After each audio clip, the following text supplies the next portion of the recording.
भाजपा के राज्यसभा सांसद बृजलाल ने विपक्ष के प्रधानमंत्री के दावेदारों पर तंज कसते हुए कहा है कि पीएम बनने का विरोधियों का सपना सपना ही रह जाएगा। 2024 में नरेंद्र मोदी ही प्रधानमंत्री बनेंगे। बृजलाल ने बसपा और सपा के 2024 के साथ में आने की सियासी अटकलों पर हमला बोला।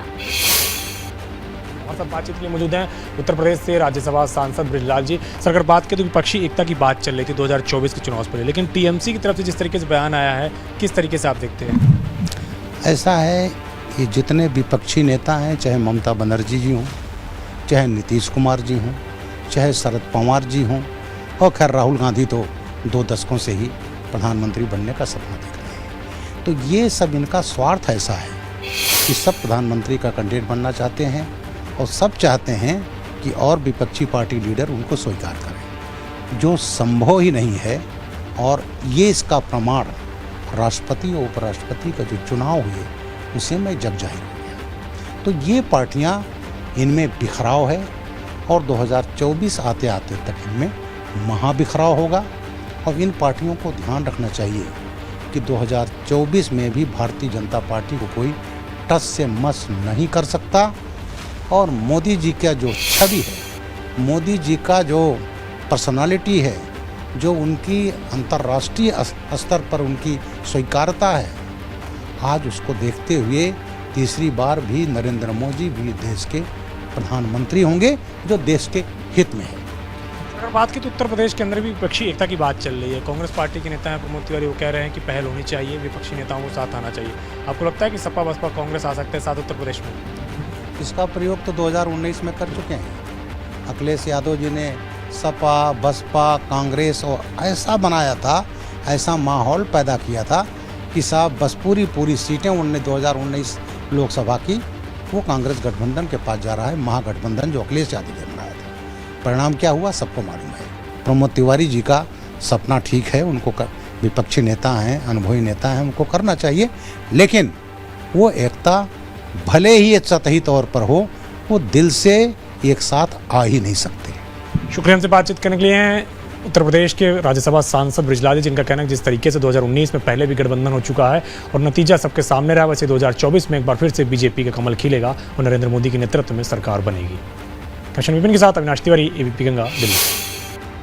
आगे बढ़ेंगे। नोएडा में महिला से बदसलूकी करने वाला श्रीकांत त्यागी अपनी हरकत के पीछे सलाखों के पीछे पहुंच चुका है और अपनी करतूत पर अब श्रीकांत त्यागी को खुद भी शर्मिंदगी महसूस हो रही। लेकिन श्रीकांत के खिलाफ हुई कार्रवाई से अब त्यागी बाहुल्य गांव ने भाजपा के लिए फरमान जारी कर दिया। क्या है पूरा मामला, मुजफ्फरनगर से एबीपी गंगा की इस रिपोर्ट में देखिए।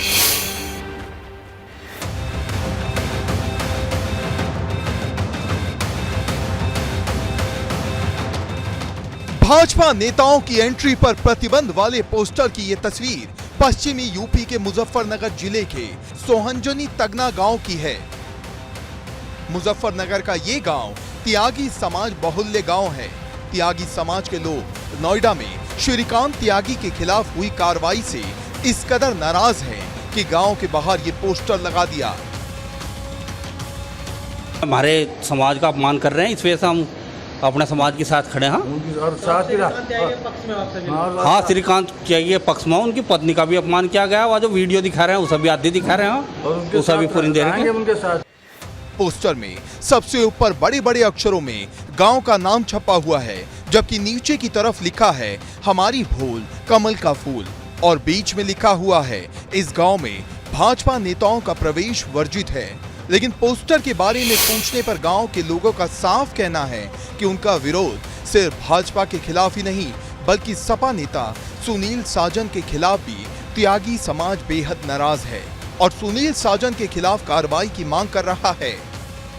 हम तो जब तक सुनील साजन समाजवादी के पूर्व एमएलसी है, प्रवक्ता भी हैं, उन्होंने हमारे त्यागी समाज को, त्यागी गुंडा या औरत के प्रति सम्मान नहीं है त्यागियों में, बीजेपी के अंदर जितने त्यागी हैं सब औरत के खिलाफ हैं या औरत का सम्मान नहीं करते, ऐसे ऐसे अब शब्द कह रखे हैं। हम चाहते हैं कि उनके खिलाफ कानूनी कार्रवाई हो। हालांकि श्रीकांत त्यागी के समर्थन में भाजपा नेताओं की एंट्री पर बैन लगाने वाले सोहंजनी तगना गांव के लोग श्रीकांत त्यागी को उसी दिन से जानते हैं जिस दिन से श्रीकांत त्यागी नोएडा में महिला को गाली देने के बाद सुर्खियों में आया था। लेकिन सवाल ये है क्या सिर्फ समाज के नाम पर महिला से बदसलूकी करने वाले किसी बदमिजाज शख्स का समर्थन किया जाना चाहिए? मुजफ्फरनगर से एबीपी गंगा के लिए अभिषेक बेनीवाल की रिपोर्ट।